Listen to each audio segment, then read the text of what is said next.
I'm scared. Me too. Where will we go? Welcome to the Boulder Free Zone. Stu Redmond. Which one of you is Larry Underwood? How do you know who I am? How do you think? Mother Abigail? All I know is that we dreamed of her and she was real. She brought us all together, keep us safe in these uncertain times. I am in the way of knowing things. I know you feel him. Calls himself the Dark Man. But mostly I just see his wolf. Mother Abigail told us that there are two sides.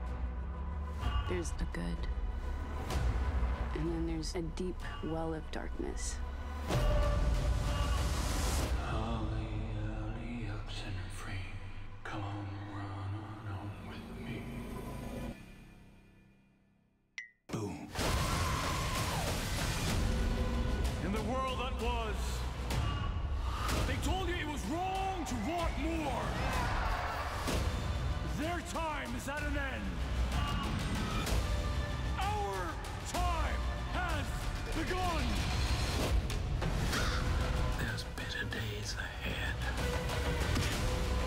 Death and terror. The Dark Man grows stronger every day. And soon he'll destroy all who stand against him. The world is now a blank page. And it is there. You must make your stand.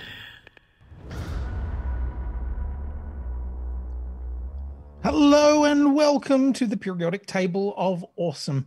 I am Quinny. On that side of me over there, I think, is the wonderful Peta. Hello, Peter. No, there's the other side. Okay, No, on already, that side. On already that side. typed it up. There we go. We'll get it one day. Yeah. Somewhere down there is Jill. Me, hello.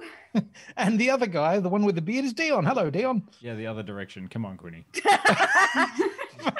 I just work here. I don't even do that. Let's Stage be honest. left, Quinny. Stage left. Oh, for God's Bottom sake. left. Hi, Dion. Yeah, there you go. Now It's you've time got to it. turn the music. It's time to light the lights. It's time to follow directions. Listen to your stage manager tonight. Sorry. Man, Theatre jokes. There we go. Stage managers always hated me. It's like, no, go the other way. Other way. Oh, for fuck's What do you mean sake. hated? It's not past tense. Oh. Sorry. Apparently, we're in a mood tonight. Well, it has been one of those days. Yeah. Oh, God. What kind of day has it been? Not a dress. One of those days. It is very, very hot here in Sydney. You can see there's more shine than usual.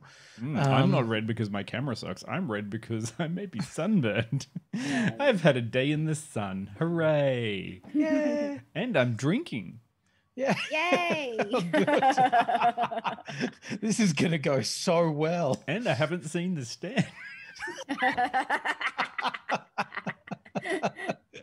Okay, so What there about you our go. results tonight? Yeah. This is what we do this show for. The high quality criticism. The I am that guy informed in the views. class. Did you do any of the recommended reading? No. What about Dion this? thinks it's all about that REM song. Stand in the place where you live. Now, Now face face north. north. Slightly this way. I Think think. about direction, wonder why you haven't haven't right now. around. I'm so amazed that Stephen King wrote this song. Like, it's amazing Yeah, that he did. absolutely. And this is what I it's mean, based on, yeah. Yeah. Yeah, totally. Yeah. Teach It's- 1,000 yaks to speak French as you slurp a strawberry slurpee up your nose. It's a deep, I'm pretty deep, sure that's one of the lyrics. deep orienteering cut. Like, I'm there every time. The song comes on, I'm like, yes, REM. That's what I've got to do. I've got to find that. Got to find that little punch card and a hole punch and make sure that I went there to that particular place and do it I faster than honestly everyone else. cannot hear that song without thinking of the version from The Late Show. Tony Martin in 1990 or whatever, doing their version of it where he sings all of the wrong lyrics. And it's wonderful. And it always starts with stand on your face in the sink, now face north. Yes. Wonder why they're singing. Oh, we're getting out of it. What are we doing? Sorry. We're what are we here talking for? about the stand. The stand. Yes. Stand. Oh, the stand, Yes. not just stand. No. Not to be the confused with The definite article. streaming service Stan. Oh. Because it's not on Stan. No, this is on Amazon. Yeah, it's on Amazon. Which I think Very is a confusing. terrible, terrible missed opportunity. Right. Like, surely somebody from Stan was like, we will take it. I stand. Get it? No. Okay. It's- So, yes, this was originally put out last year or late last year on CBS in America. But Yeah, then, it was a 2020 release. Yeah. I think they only released part of it towards the first 3 episodes or thereabouts at that stage. And I'm assuming that they have now released the rest of it. But here in Australia, we have it on Amazon Prime Video. Hooray! And of course, it is based on the Stephen King novel of the same name. I do wonder how far they tried to push back this release, given it's not a super 2020 appropriate show content. I do feel a bit bad for them. Their timing was like a not book ideal. written in 1978 is like being so relevant today. Is kind of uncanny, isn't it?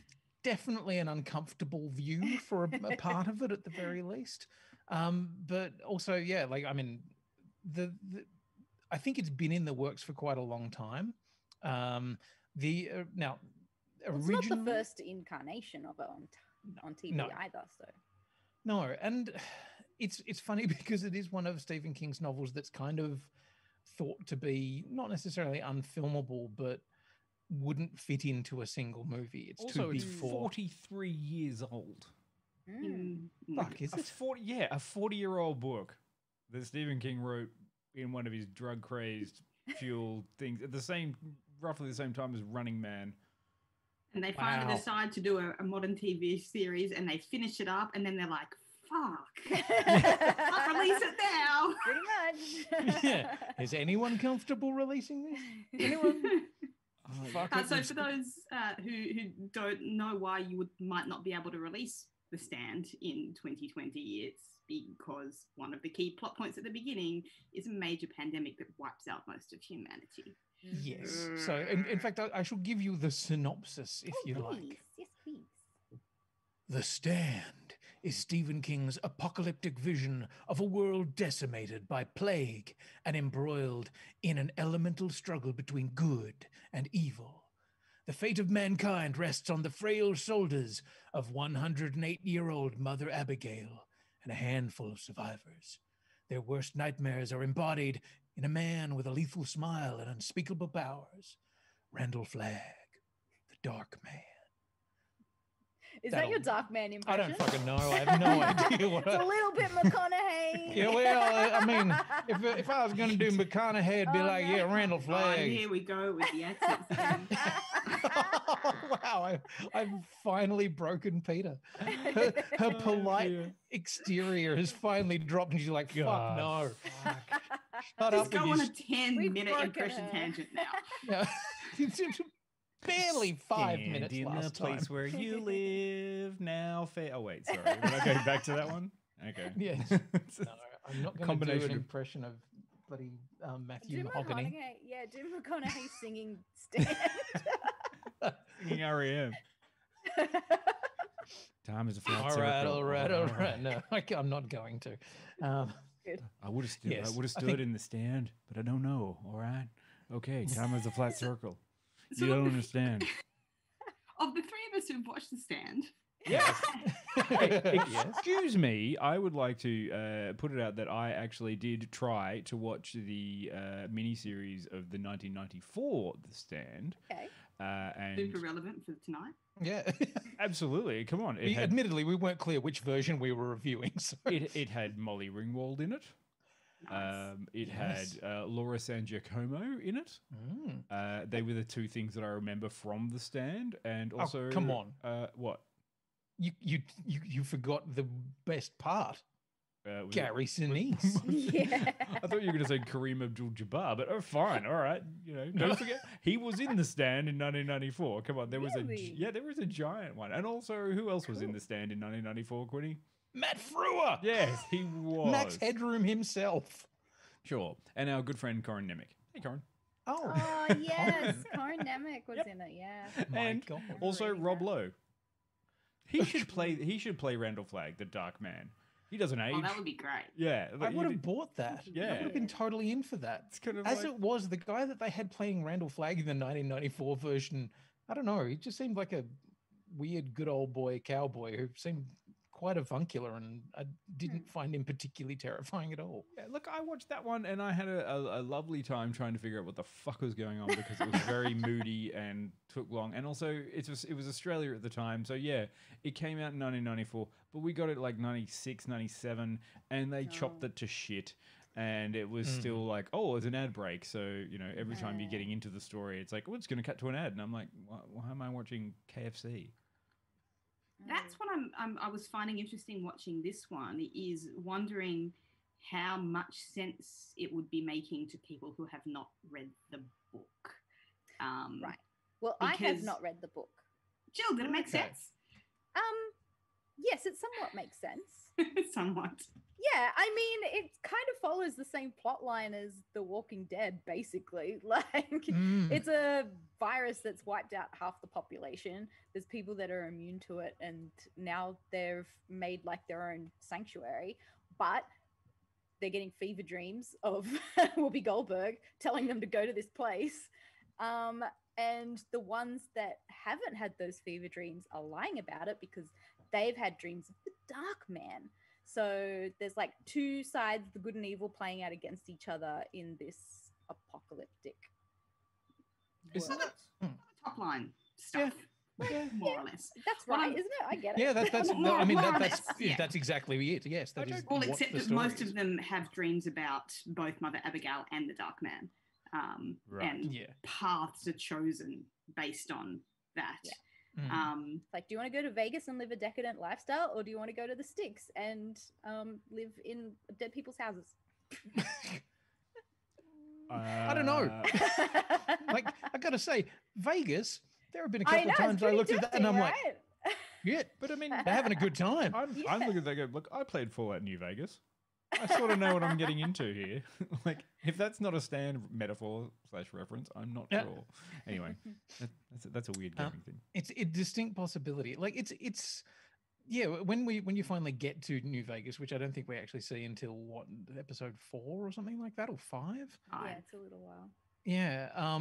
You kind of, that's the first time that you really get to see what's going on with the other half of it. Up until that point, we've really just seen Randall Flagg kind of appearing to people here and there and doing things that are kind of evilish. Damn, Alexander Skarsgård is super creepy, isn't he? He does what creep about well.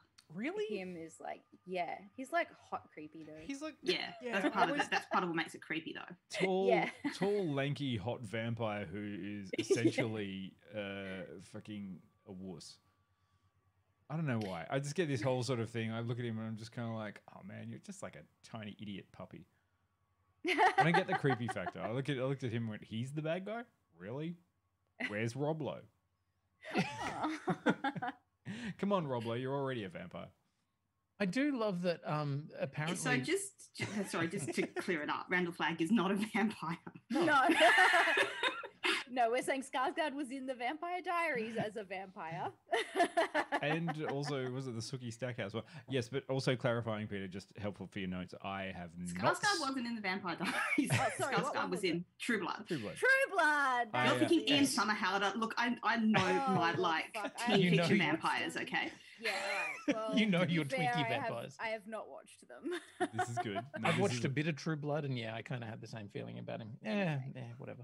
I love that Stephen King now has a bit of a I don't know, I guess a love affair with the Skarsgårds, because the Pennywise, the clown in It, also a Skarsgård.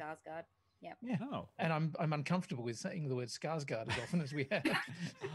So they be doing good creepy. By now, though, you've got to admit that if you haven't been in a Stephen King adaptation, why are you even in Hollywood? I mean, you have to be in one of them. He writes so much, or so many of them have been adapted, that it's just like, sure. Yeah, absolutely. I think everybody should be lining up to do a Stephen King of some kind, whether it be, Castle Rock, which was the TV series. Yeah, I need to watch that next.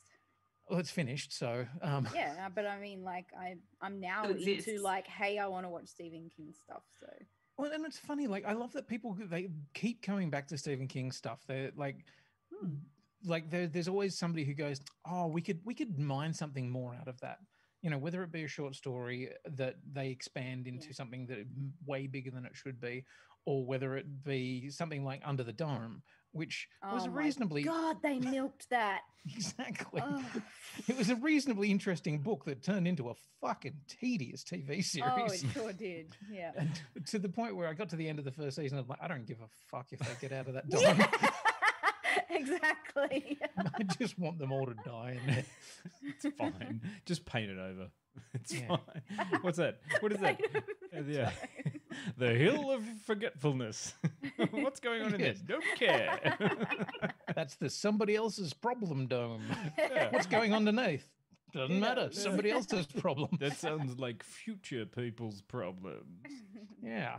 So yeah, I mean, we've had that. There was Castle Rock, and then there was another series not that long before that that was based on sort of the world of Stephen King, where it's like. I thought that was Castle Rock. Well, no, there was Castle Rock, and there was another one that was. Fuck if I can remember its name. Oh. Now I have to look it up. A man looks up things on the internet. Yay. This is what we tuned in for. Waka, yeah. Well, see, okay, this Haven is a suggestion in the chat. I Haven, that's the one. Yes, yeah. Thank you. Haven. See, you already have people who look things up for you on the internet. Like, thank you. I would like a pecan pie recipe, please. So it is do it. Apparently loosely based on a single Stephen King novel, The Colorado Kid, but then it kind of mostly just felt like this is Stephen King Town, where all of the weird shit. Maine. Yeah, well, it's set in Maine, so I've got friends who live in Maine. They say it's lovely. And do they have a clown in their drain, or have supernatural happenings going on in there? They've been losing kids a lot recently. Oh, right, yeah.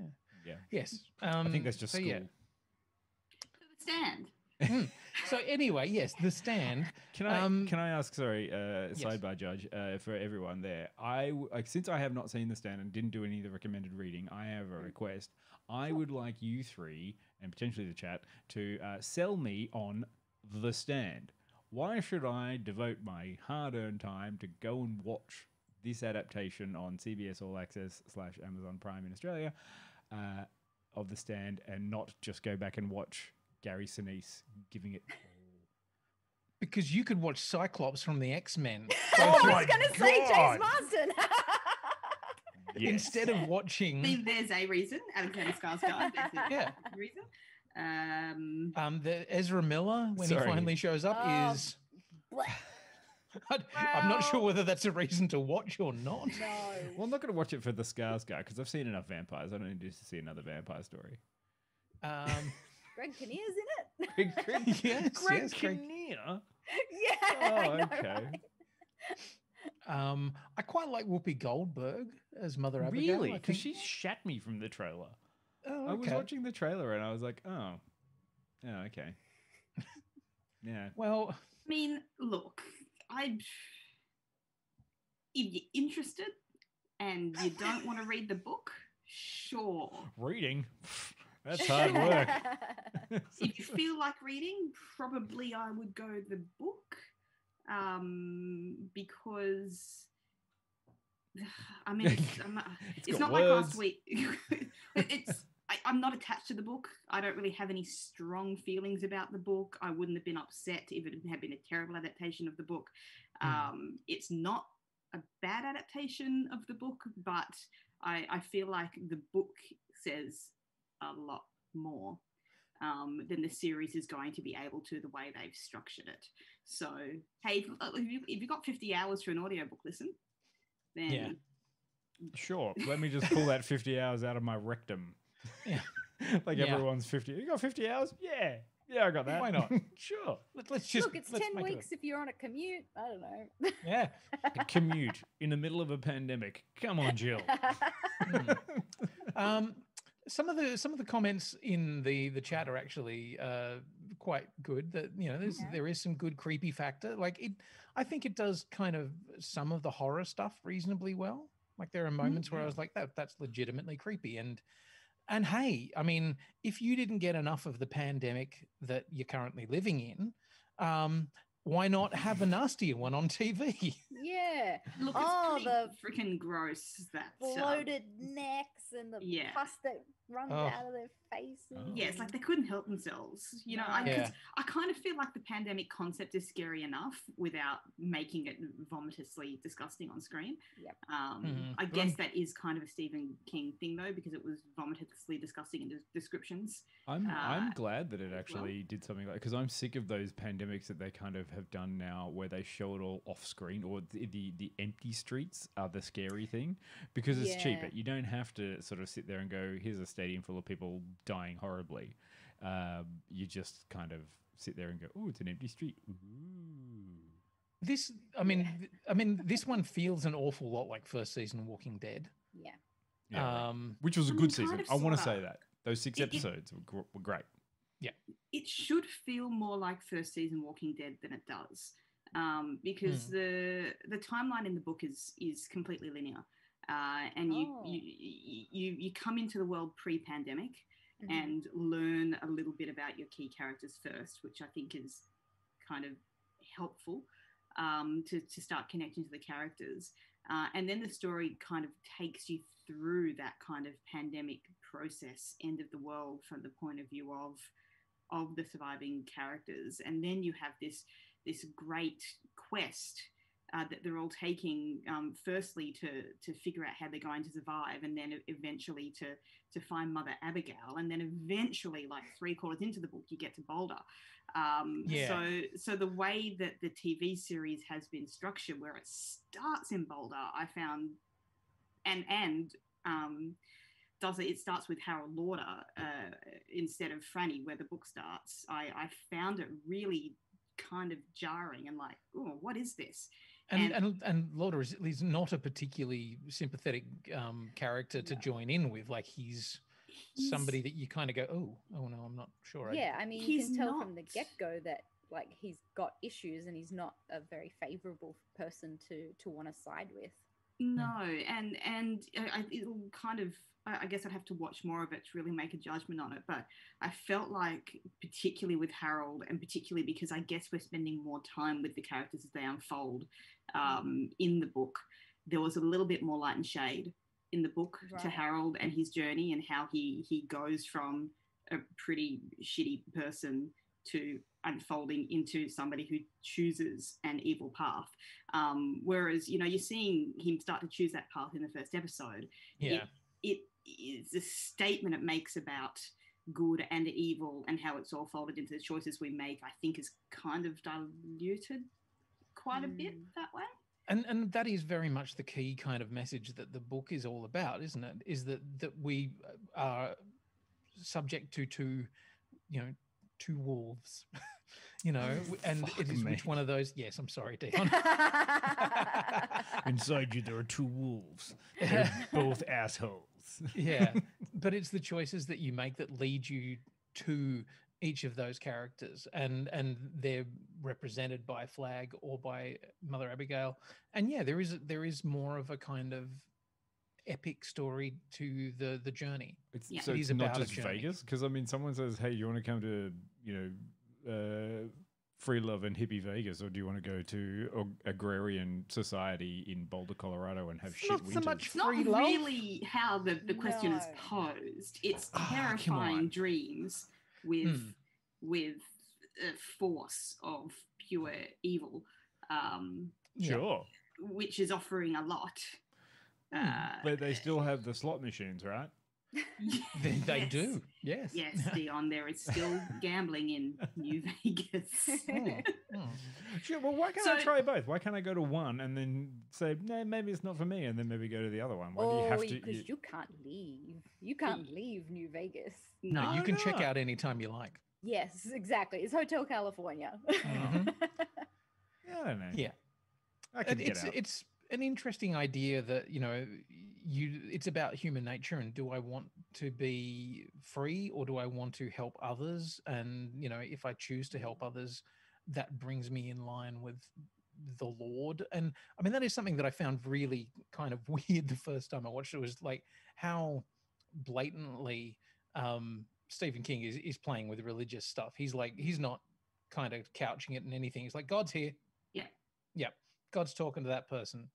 They're the good guy. That's the other interesting thing about the book and the way that the book unfolds, is that, yes, that's what it is, but it becomes that after quite a good deal of the end of the world and traveling and questing with the characters. It kind of gradually becomes a God theme and the good and evil theme. And it takes you on a little bit more of a journey that way, I guess. I just feel like if the first episode had been more like The Walking Dead and just focused on that quest and that journey, and hadn't been giving away so many answers to questions that happen on that journey, like, are they going to make it to Boulder? Well, obviously, because you're seeing them there in the first shot. Like, doing the stuff like the sting out. Yeah, exactly. Like following different characters throughout each episode and seeing like their present time and how they got to that point, I think maybe doesn't have the same impact as the way it's described in the book. And I think maybe if we were able to use an episode for virtually per character, which they kind of do, like they are kind of setting up that the first episode is Harold and Franny's story to a degree, and then they kind of abandon that. Maybe if they did spend the first 5 episodes or something kind of following their story that takes them all to Boulder, and then they all converge, because that's what you're looking for reading the book as well. You're waiting for these characters that you're getting to know to finally run into each other and meet each other. But by the time that's happened, you know so much about the characters, so you're kind of anticipating that moment where, especially even stuff that has happened to the characters further in the future, and it's kind of like, oh wait, you're spoiling me for how they got to that point by showing me, you know. Can I use an example? Can I just like say, hey, spoiler alert? Because we're not there yet. Do you want to talk about it in a moment? Because there are quite a few spoilery things that I want to talk about, particularly in regards to characters. Because I think in terms of an adaptation, there's been a reasonable job done with a lot of these characters. You know, there's no characters that I'm like, oh, I imagine them completely differently in the book. You know, they've kind of fairly hit the nail on the head with a couple of them, and it feels very faithful to the kind of the crux of what each character was. With, you know, some notable exceptions, particularly Franny Goldsmith, who I think has been done a bit wrong in this series. And this isn't spoilery because it all kind of unfolds in the first episode, but in the book, Franny's the first character that we meet. And Franny is very much a key character, and the beginning of what's happening unfolds from her perspective. Whereas in the television series, the entire first episode, the first time you see Franny, it's through Harold's eyes. So it's flipped that entire, you know, perspective onto Harold. And I feel like we've lost a lot of who Franny is.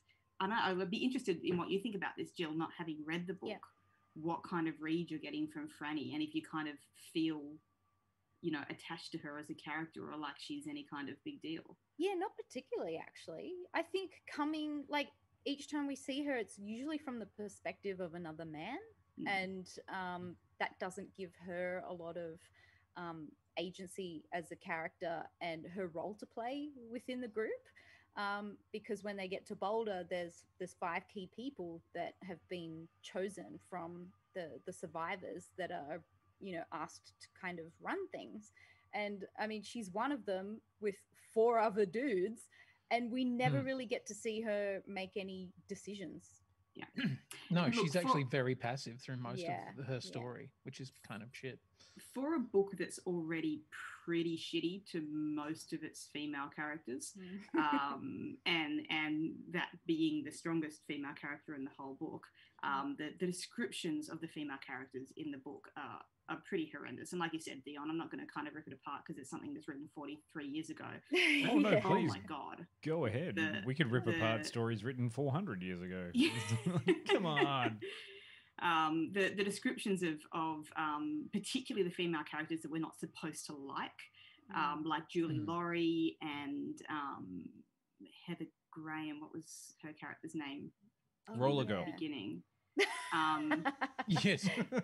Yeah, wait, wasn't she? I thought she was. No, she wasn't Julie. You know, they're all kind of or even sexy Nadine. female characters who on the surface are very sexual and attractive and who are seducing the male characters, but once you get close to them, they're actually for you know, any reasons ugly and weak and horrendous. And there's just like a lot of just pretty shitty descriptions of female characters in this book.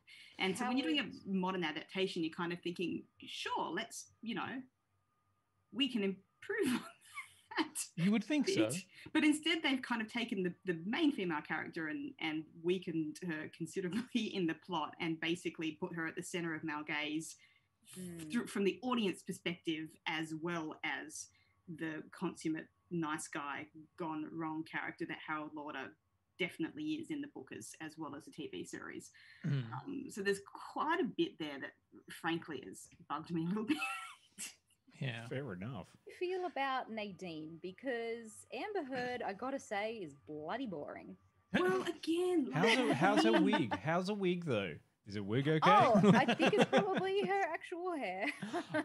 Well, Nadine's hair is supposed to be white to begin with, not platinum blonde. Like there's a big difference. Like Nadine, her hair has turned white from because of horror of her relationship with Randall Flagg.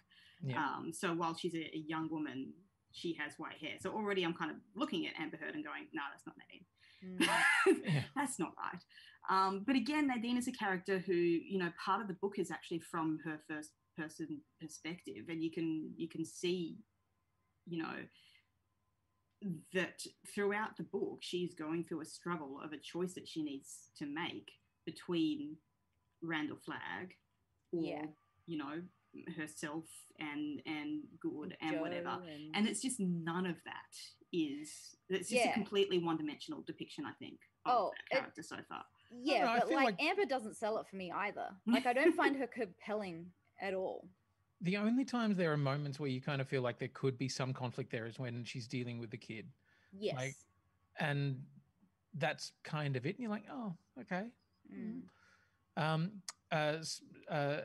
Kanga was nice enough to put it into the chat that it's Rita Blakemore. Yes, Rita Blakemore, who you know, was an annoying character in the book just because, again, the depiction of a female character essentially being too psychologically weak to handle what was going on, but also that while she was quite sexy, like she was an older woman, and to the point where Larry was kind of fairly disgusted with himself that he was even sleeping with her. So Heather Graham is poorly cast in that perspective, because it's impossible to make her look old, but also just like shitty depictions of female characters all over in the book. And I had hoped that there'd be more of an improvement, but they just seem to have become more one-dimensional, which is a bit of a shame. I mean, we do get some stronger characters in there. Dana Jurgens, who, you know, she's quite the badass.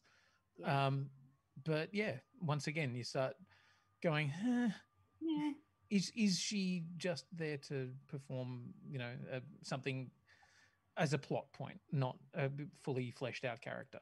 Yeah. I will admit there have been a few times when I've watching it where I've gone, hang on, where did that character go? Like Rita, for example. I was like, but oh yeah, where'd she go? She took all the pills. So yeah, there's an awful scene in the book where Larry actually wakes up next to her the next morning. So they obviously decided, look, that's too much. Let's just move on from Rita. But then also Larry has a huge amount of guilt about that in the book, because, you know, a part of him kind of pushed her towards that because he couldn't handle her fragileness.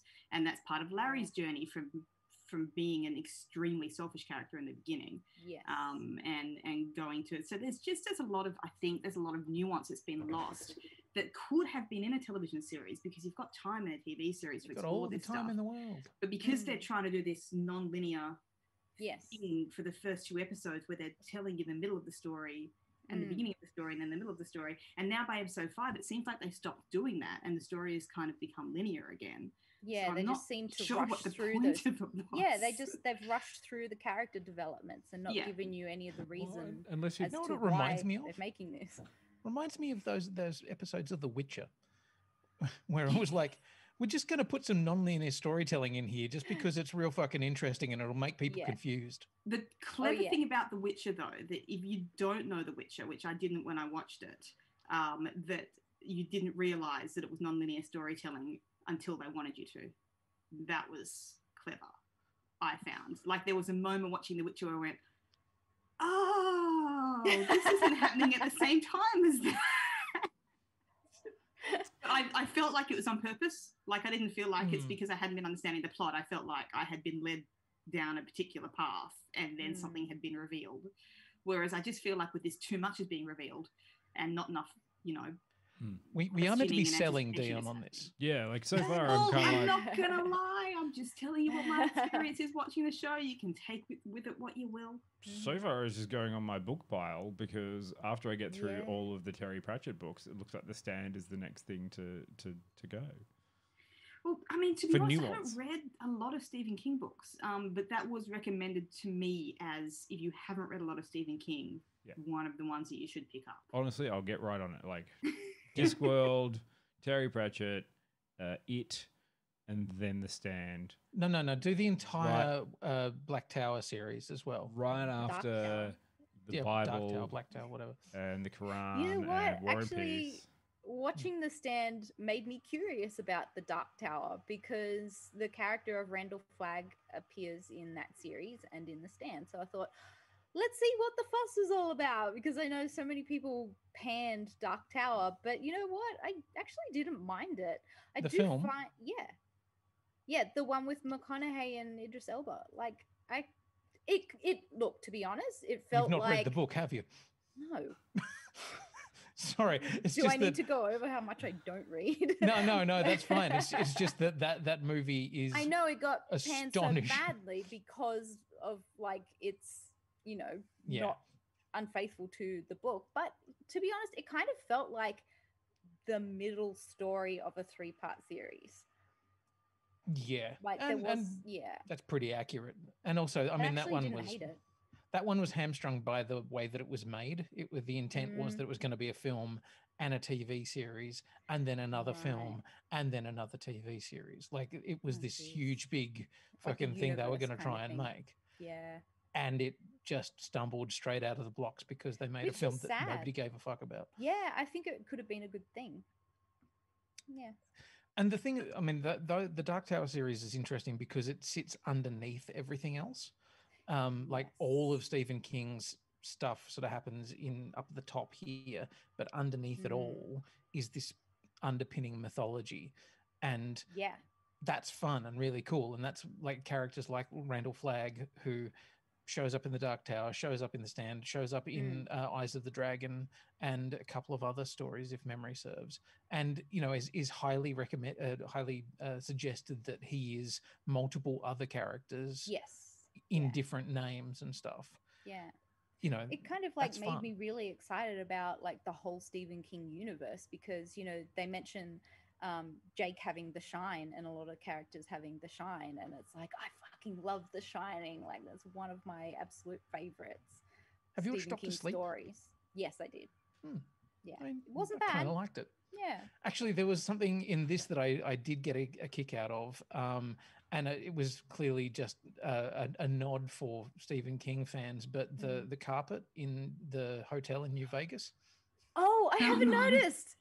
Oh my God. It's the overlook carpet. Yeah. Oh shit, I need to rewatch those episodes. Yeah. It may only be in Randall Flagg's actual penthouse. In the penthouse. Oh, but I just looked at that and went, oh, well done. Well, it sounds like it kind of feels like a good time to maybe give it some numbers, and then I can tell you in a more spoilery sense some things that piss me off about some of the characters. I got some numbers so, for Dion, you. what do you reckon? What are you gonna rate this? Yeah, what's your rating, Dion? I'm giving a fat 0 for not watching it. Hey. Yep, so there you go. An NA for not applicable. And that also means you don't have to divide by 4. You've got to divide by 3. Oh, maths is hard. Maths. This is a learning experience. I can't rate it. I haven't seen it, so that would be unfair. And I will say to anyone that has seen it in the chat, please give us your ratings. Drop a number in the chat, and it'll go into the rating on the website. I'll give you $5 if you give it 5. Peter. They're Trump bucks, not real bucks. Trump bucks. Oh, God. give us a number, Peter. I'm going to give it 60. Nice. And it's not. I don't think it's a bad show, and I don't think it's a terrible adaptation. It's a lot more faithful to the book than, for example, something like The Watch. But I am not particularly enjoying it, and I wonder how much you would enjoy it really with no knowledge of the book. I feel like it might get a bit confusing, so it's hard for me to recommend it to people who haven't read the book. Yeah. And I also don't know how I'd go about recommending it to people who do love the book. Yeah.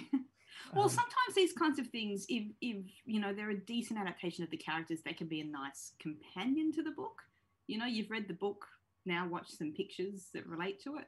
Yeah. But I don't think that it's adding anything. It is adding a lot of tits and ass. Like all of that stuff in New Vegas, I was like, there is a lot more sexy stuff going on the screen than I remember being in my version of the book. But that's perhaps because I read it when I was young and I didn't think of tits and ass. Also, it was like, no, it was on like it was a network show in 90s Americana land. Like it's like, oh, we have implied sexuality. Yeah, there is nothing implied here. But someone getting their face shut off. There is somebody getting their face shot off. There is also, characters jerking off over all sorts of terrible things. Quinny, spoilers. I didn't say what they were jerking off over.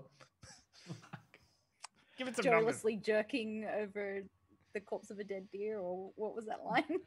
Stand in the place where you live, now face north. Sorry, I was going to my happy place.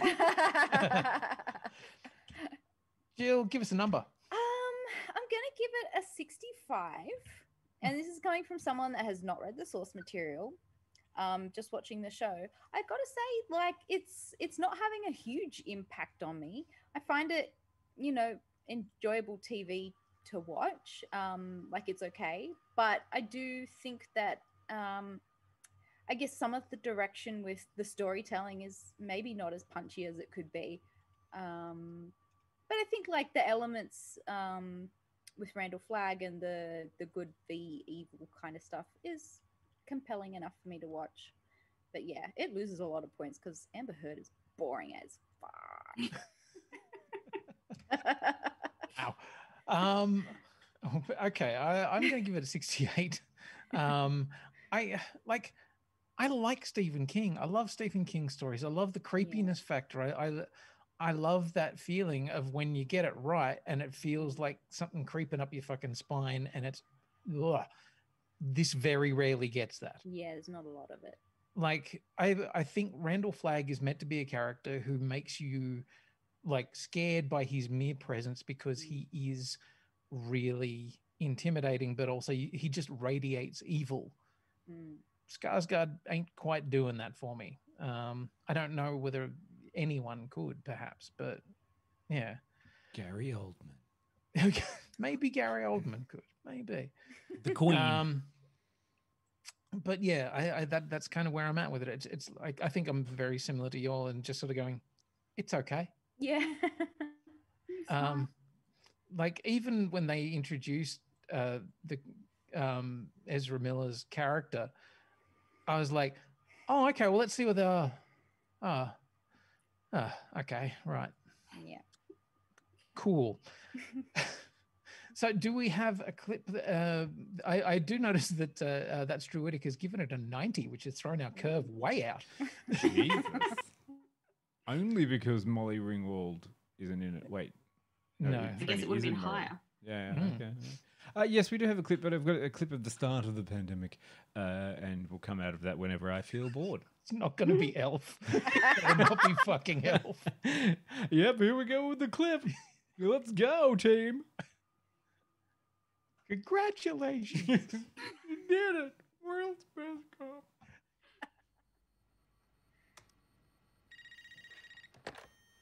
Laser One Actual, this is... Yes, sir. Private First Class Charles Campion, sir. I'm getting alerts. Are the readings elevated on your end? Yes, sir. I see the readings, but there's no... I just got a secondary alert. What do you see? Sir. Go ahead. Is this an exercise? No, Private, this is not an exercise. Hold a moment, please, sir. Campion? Campion!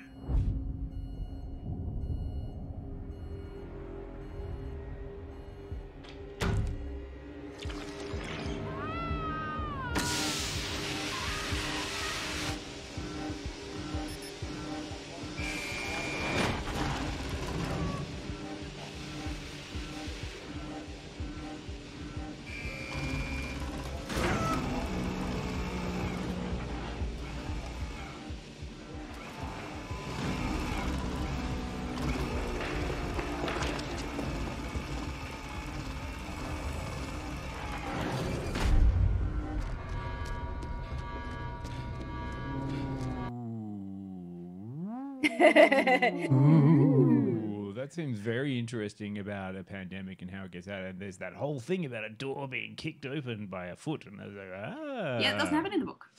No, and funnily enough, that was actually one of the moments that I thought that's kind of cool. Yes, that they've kind of made that little leap. Yeah. In the book, he's never really sure why the door didn't close. So there's just a little leap being made that maybe Randall Flagg had something to do with it. It's the fight between good and evil. And what I want to... Okay, here's the question when it comes to... Before we get into the spoiler, but I've got a thing to say, like an old man. Where's the good temptation? Where is... Well, that's Mother Abigail. So Mother Abigail, yes, there's a lot of what is she philosophy. tempting people with? Because this is all about good and evil, and apparently That's evil the only thing, tempts Dion. everything. Temptation is a sin. You can't have temptation to be good. It's just To the be moral tempted of is a being sin? Good. The good appeal is about rebuilding community and society, and there's a lot of philosophy that comes into the book via the Greg Kinnear, Glenn Bateman character about what it takes to actually rebuild society. Well, if there's one person I'm not going to listen to about society, it's Greg Kinnear.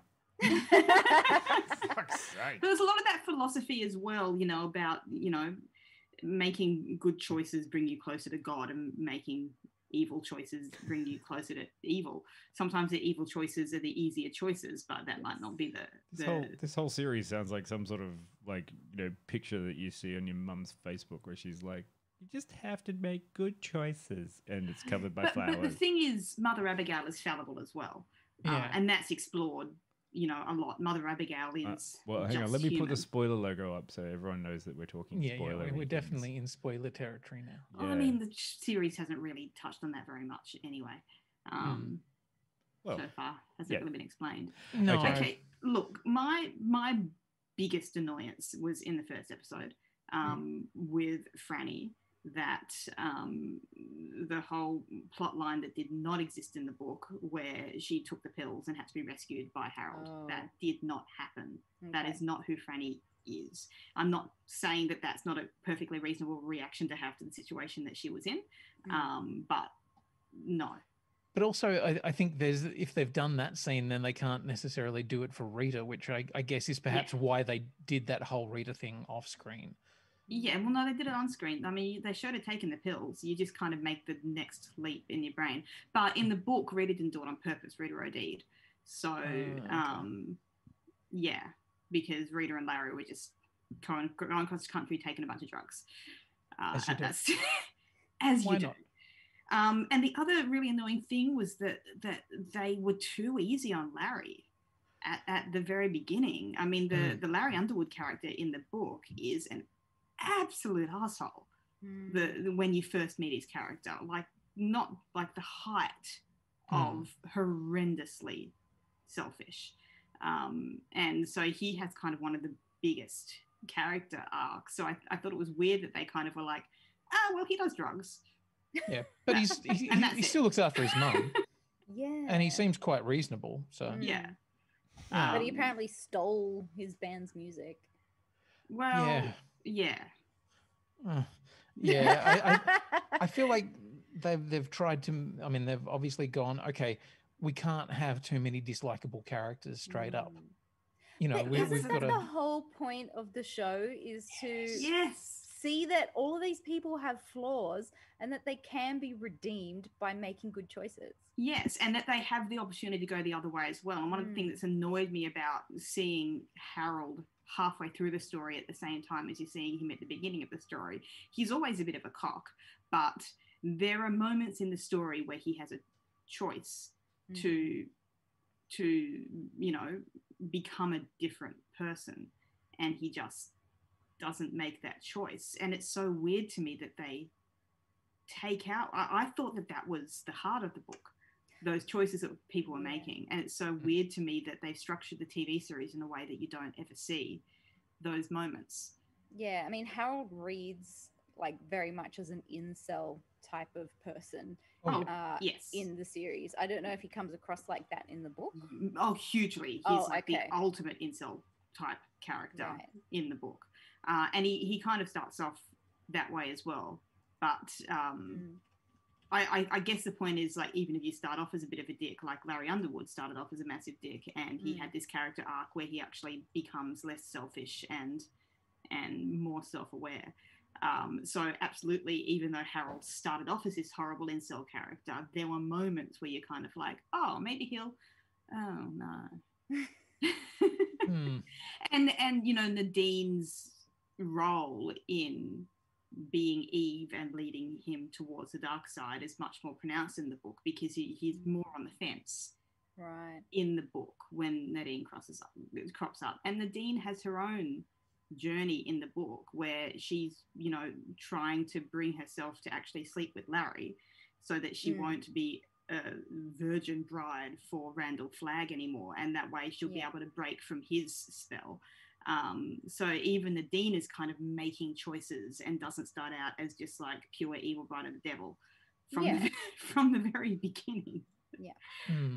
Just there's light and shade. There's a lot of light and shade that has gone amiss. And while it's much easier to do these things in novel form because you can write from the perspective of the characters, I don't think it's impossible to do it in a series. No.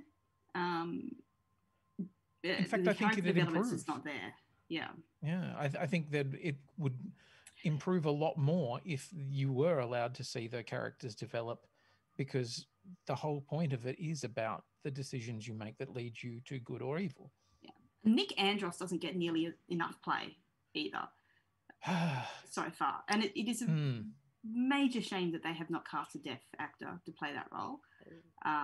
Yeah, there are many out there. Very disappointing that is such a freaking simple thing.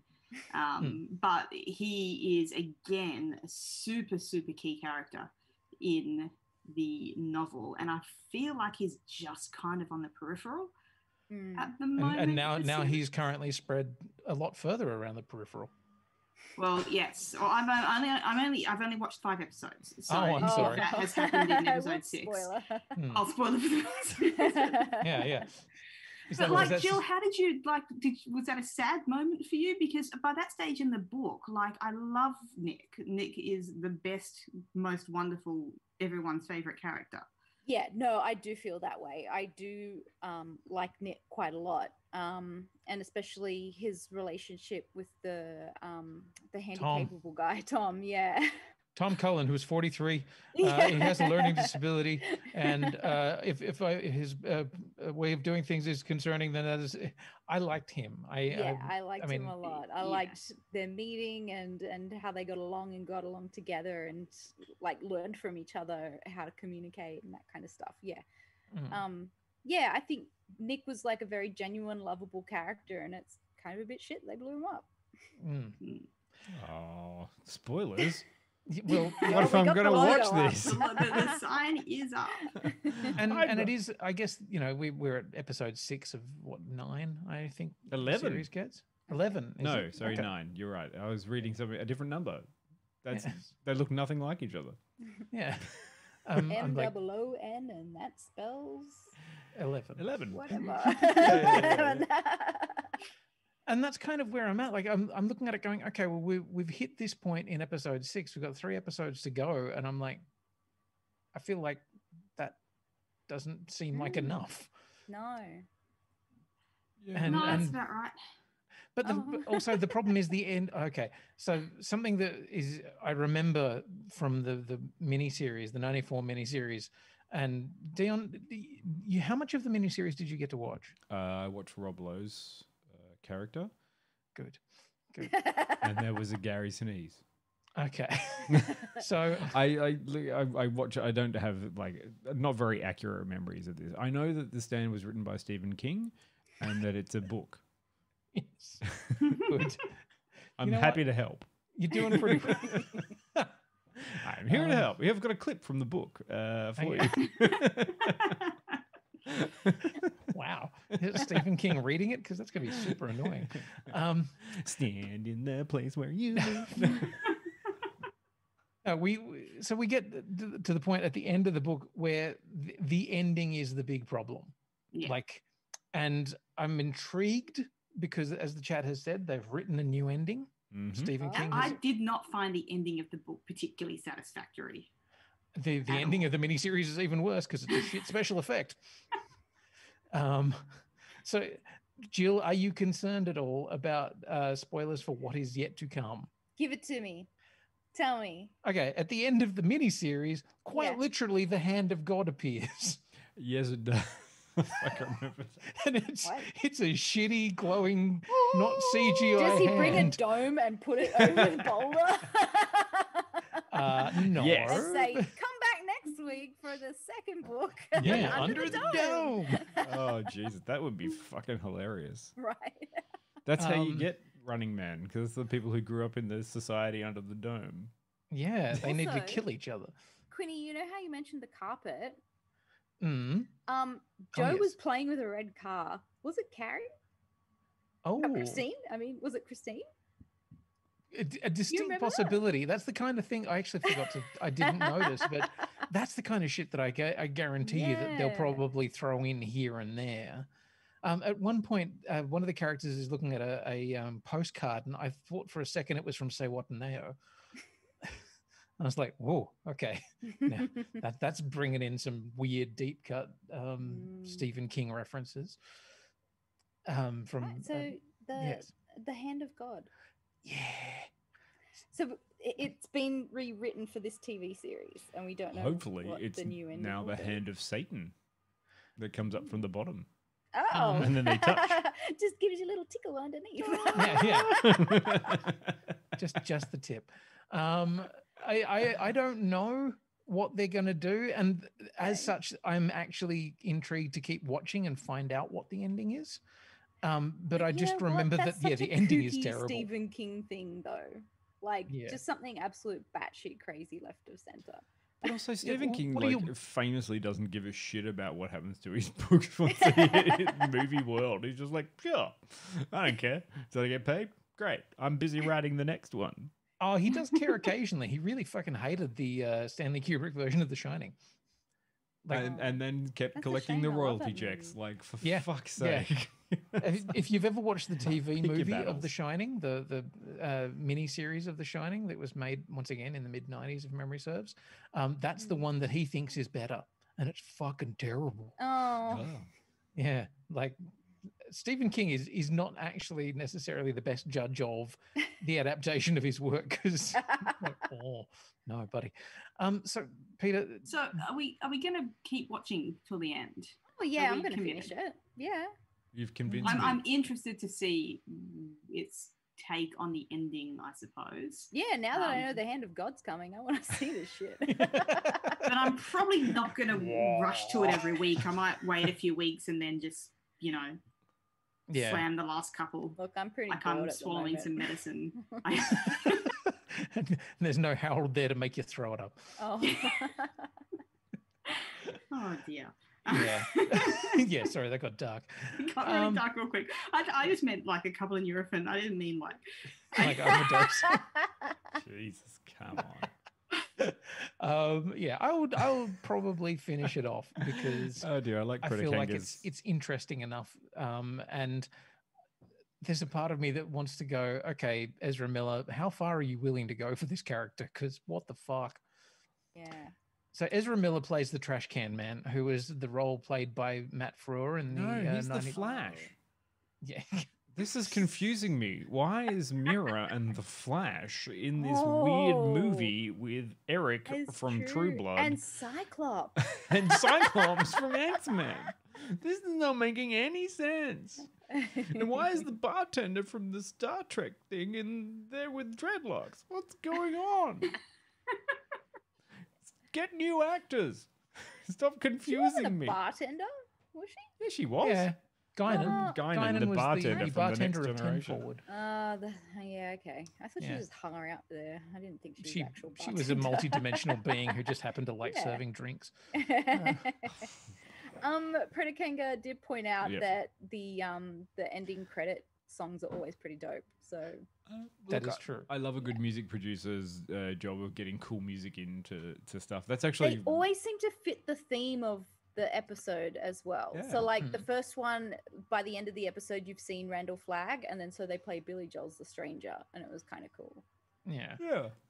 And I mean, there has been some nice music choices in there. Like there was a couple of moments where they like played a little bit of the Man in Black himself, around Randall Flagg, and you're like, okay, nice, very cool. Yeah. But yeah, look, I think cool music choices a good series do not make. I think you've sold it to me. I'm definitely gonna watch it. Are you really? Yeah, I'm gonna give it a crack because, like, I mean, I could turn it off after 10 minutes. All right, Who give knows? it a crack. Be interested to know what you think. Well, I have some time because, you know, for next week's one, I've already seen it. Aha! And what is this that we are doing next week? I don't know. Would someone like to We're doing tell me? Cobra Kai. Do or die. There is no fear in this podcast. There is no weakness in this podcast. Podcast hard. Strike first, strike hard. Yeah, no mercy. No mercy. Sweep the leg. Sweep the leg, Johnny. Oh, next week is going to be fun. Oh, yeah. I like that Peter is like, oh God. Oh, no. So many clips of Mr. Miyagi to code. Oh, He's not even in the series. You shut your mouth, Mr. Miyagi. But his soul is infused through every frame. Of course it is. Certainly. Of course it is. Wow. haven't Yeah, even so seen we it are yet. Gotta talking get about on it. Cobra Kai, which is going to be very, very exciting. Make sure that you have gone and rewatched the first Karate Kid. But also probably don't watch the Karate Kid with Will Smith's child in it. No, you've got to watch all of it. You've got to do Karate Kid Part 2, Karate Kid Part 3, Karate Kid The Next Generation, and then the next Karate Kid. Thank you very much.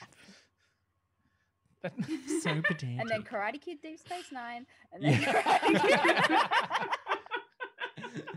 and then Karate Kid Voyager. and then the Karate Kid with Will Smith's son in it that isn't about karate but with it's about kung fu. Oh look, Cobra Kai's not even about karate. Let's be honest. And then That's not real karate. and then to round it all off, you need to watch Iron Eagle. Yes, you have That's to watch actually Iron yeah. Eagle. I know. Peter's like, what? And I'm like, nope. You need to It watch Iron exists. Eagle. I have yeah. more homework to do than I thought, guys. Iron Eagle is one of the greatest 80s action movies ever made. I didn't think it was real. Oh no, it's totally real. It has, Oh god, and, I need to watch Iron Eagle. and it has a theme song by Queen. Yes. Cool. Right. that's So next very- week, Cobra Kai with a side of Iron Eagle, apparently. Well, only if you really feel you can, Peter. I know that you want to do all of the reading because you are very good. Yes. Does her homework. Yep. Yeah, better than me who did nothing. Yeah, but you know what? You had a good attended. excuse. I was present. Yep. Yes. Yes. Absolutely. Thank you so much for joining us. As always, we love having you guys on the chat. It's always entertaining. Thanks, everyone. And we hope you enjoyed our 200th episode as well. We had a lot of fun. That was so much fun last week. I wish we could do dress ups in black and white every week. Why can't we? Can. Yeah, I don't know what that means, but there. I've got no idea either. I'll just go black and white every week. Oh, fancy Quinny. Yeah. Quinny, I'm coming from the future. You'll eventually get in color. Oh, really? Yes. And electricity. Oh, good. Actually, and I would also suggest if people feel like it, we run a periodic table spoiler chat. And we have multiple different ones of these. We have the periodic table Marvel Cinematic Universe spoiler chat, or spoiler thread, a DC Universe spoiler thread, a Star Wars one. If you are wanting to have chats with people about things like WandaVision, and want to do it in a fun place, or The Mandalorian, or anything like that. Sounds like you're fishing for more people to chat to. No, I just think it's latest post to be like, who wants to talk about WandaVision? It's so much fun. We love sharing theories and stuff there, and having discussions about the latest episodes that come out, and my god, and sharing memes. Yes, so many memes, so many memes. Mimi. Anyway. But yeah. Join our groups. Yeah. Be our friends. Thanks, Karubi Chips. I've shown you my chat. Please respond. And I'm sure that somebody will be wearing a headband or gi next week in some way, shape, or form. Oh, wow. Okay. I'm doing it. That's a challenge. Is that cultural appropriation? Probably. No, I'm going to get my actual karate gi, and I'm going to wear it next week. And I will sing the song "With Karate I'll Kick Your Ass." Yeah. And Peter, I Tenacious D. expect you to pull one of the costumes out of Iron Eagle. We could definitely watch it. Amazing. Oh dear. Thank you very much for joining us. This has been the Periodic Table of Awesome. I have been Quinny. I've been Dion. I've been Jill. I've been Peter. And this has been our review of The Stand. Stand by. Or just go, whatever.